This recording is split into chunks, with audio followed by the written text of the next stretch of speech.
सनातन धर्म में करवा चौथ का व्रत बहुत महत्वपूर्ण माना जाता है। इस दिन सुहागिन महिलाएं अपने पति की लंबी दीर्घायु के लिए करवा चौथ का व्रत करती हैं।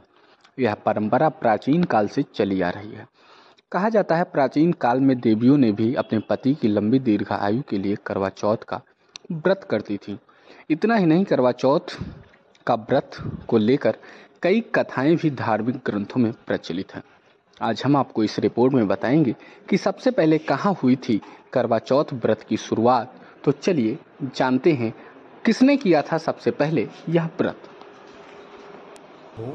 1 नवंबर शुभ दिन बुधवार, कार्तिक मास के कृष्ण पक्ष की चतुर्थी तिथि को सनातन धर्म के अति महत्वपूर्ण करवा चौथ का व्रत, जो सनातन धर्म में पति पत्नी की आपसी प्रेम और निष्ठा को प्रदर्शित करने वाला यह व्रत पूरी दुनिया में सनातन धर्म की सुहागिन स्त्रियां करती हैं। इस दिन निराजल व्रत रहकर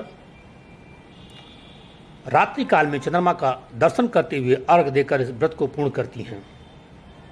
धर्म ग्रंथों के मतानुसार महाभारत युद्ध से पहले भगवान श्री कृष्ण ने द्रौपदी से भी इस व्रत को करने की सलाह की दी थी और द्रौपदी ने इस व्रत को किया।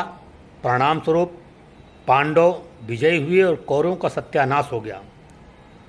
एक कथा यह भी है कि प्राचीन काल में देवताओं और राक्षसों में भीषण संग्राम छिड़ा। देवताओं का पलड़ा कमजोर पड़ रहा था, जिसे देखकर पितामह ब्रह्मा जी ने देवताओं की पत्नियों से इस व्रत को करने की सलाह दी। ब्रह्मा जी के आदेश पर समस्त देवियों ने यह व्रत किया। फलस्वरूप देवता संग्राम में विजयी हुए और राक्षसों का नाश हुआ। तब से यह परंपरा के रूप में यह व्रत सनातन धर्म की माताएं मनाती हैं।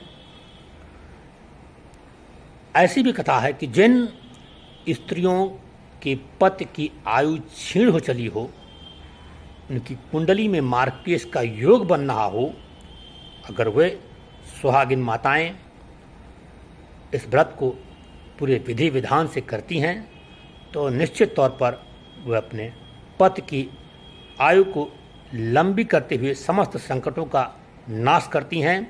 एक कथा ये भी है कि इस व्रत को माता पार्वती ने भी भगवान शंकर के लिए किया था।